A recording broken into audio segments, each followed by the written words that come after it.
Hello, I'm Debbie Rydberg with the Elk River Area Chamber of Commerce. We are hosting candidate forums for voters to be able to learn more about each of the candidates. Today, I am with Corey Tanner, who is running for City Council for the City of Otsego.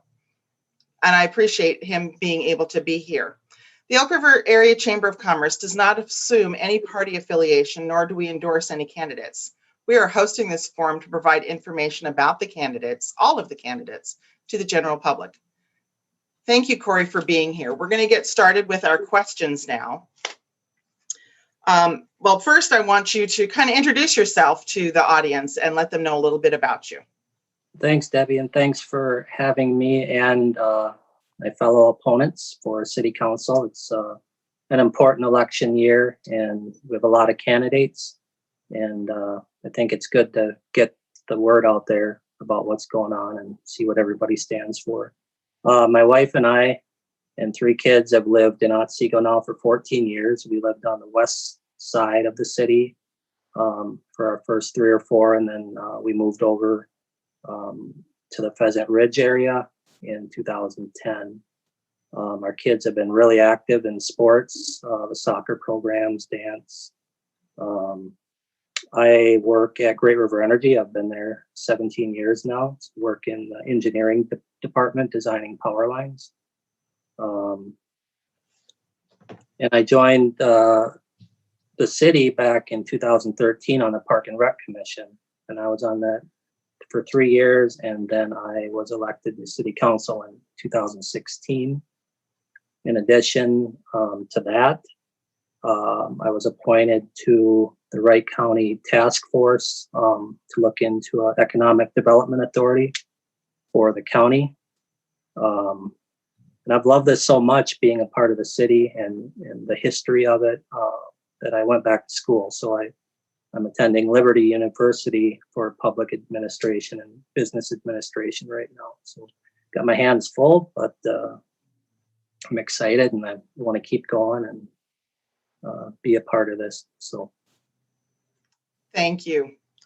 Okay, the next question we have, or the first question that we have for you, is around communications. There is limited media coverage in communities like Otsego without their own television, radio, or newspaper. Yet citizens rightfully demand to be kept informed. What ideas do you have to keep the community up to date about planned changes, such as new developments, public hearings, and ordinance changes? Well, as City Council, it's important to have that relationship with your residents and get things out there that the city's doing. And it's one of the problems I see today with newspapers kind of going to the wayside and turning electronic. Not everybody uses the internet, so a lot of the things that we do is not necessarily getting out to everybody. Even on my side of the city, it's really random on what, who and what are getting the information. So we have a website we developed, I think, in the last 4 years that I've been here. It's really trying to get the word out and using social media. We're on Facebook and Twitter. We also have the Star News as our official paper, so any public hearing notices or anything like that is posted in the paper. But I think it's really important to, we need to look into this and come up with a bigger solution. I don't have the solution for it, but the one thing that I would like to bring to the table is, with our Park and Rec Commission, we developed a master plan, and we've developed a few master plans in these 4 years. So a city water and sewer plan, but this Park and Rec plan, we put a survey out asking people what they wanted to see in the city. And I see this same sort of a approach would work now that we have a kind of a core of businesses going. I would like to see what the residents want and need, to kind of complement what we already have. So if they want to see, I've heard hardware stores, everybody wants a fast food type of thing, or, coffee shops, what do people want? and then build that into a master plan. But then you got that communication flow. I also, have a business outreach program that I brought to the table in early in my first term, of us working with the businesses, trying to establish a better relationship and communication with our businesses. Thank you, Corey. Yep. Our second question is about managing growth. The city of Otsego is experiencing tremendous growth. What do you think is the best way for city council to manage that growth? Well, I mean, we're always managing that growth. You, as far as infrastructure, you don't want to overcapacitate your infrastructure or your water and sewer plans. I mean, so we're always keeping that in check.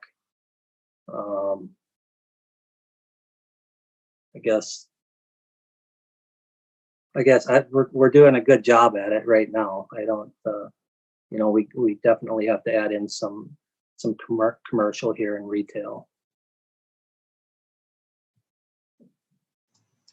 Okay. And then moving on to our third question, economic development incentives. Taxpayer-supported incentives are a popular method used by municipalities to attract new development. What types of projects should be incentivized with local tax dollars in the city of Otsego? Well, I mean, right now we can use tax abatement to bring in businesses, and we have. We've used TIF financing before, but of course that doesn't. The rules don't work with retail on that. So, like specialized housing projects, industrial, commercial, it will work for. So that's an incentive that we can use to bring in new businesses. But part of the problem is, a lot of the land that is deemed commercial is private property. So it's really up to businesses that want to come in to come here, and also, the landowners need want to be able to sell that too. So, but I'll tell you, we're really excited about Colburn's coming in, because that's not only bringing 147 new jobs, but it's going to bring in retail, hopefully, along with it. People don't always like hearing about the apartment buildings coming in, but I can tell you the restaurants over there are excited about all of the people that are going to be right there by their restaurants, because it's going to create people coming in. And when I've called fast food places myself, that's the biggest thing people ask me is, why can't we get a McDonald's, or why can't we get this or that? Well, we're between Elk River, Albertville, and Rogers, so it's tough for those businesses to come here when we don't have the amount of workers during the daytime in our area. So they really look for that. But now in the last 4 years, we've created 750 new jobs, 12 new businesses. So I think that's really going to bode well for bringing in more businesses, restaurants, and I'm just really excited about Colburn's coming in. So looking forward to that. Awesome. Yes, I think it's going to be a nice addition. So our final question, or it's not really a question, it's, those are the three questions that we are asking all of the candidates. So my final thing for you is, what did we not cover that you would like to talk to the voters about? Well, I would just say it's been a wonderful time these 4 years working with our council. I've learned a lot. Our staff has been great to work with. And I said this in the paper, I work for Great River Energy. It's a co-op. When I went into the city the first time, it reminded me of working back in Elk River at Great River Energy. Everybody has this team sort of approach, and it was just, everybody's going to help everybody, and everybody has been so willing to help to teach me different things coming on as a councilman. It's not something you learn in 2 years. This is my 4th year, and stuff is, making a lot more sense to me. Not everything, but it's just a really good place to work. We have 28 employees there, so from the top down, we should be really excited about where our city is going and the people we have working for us. Excellent. Well, thank you so much, Corey, for taking time out of your day today to do this recording. You'll be missed at the candidate forum tonight, but we're really glad that we were able to get your input and your insight. Thank you, Debbie. Appreciate it. Good luck to everybody. Okay, you have a good day. Thank you.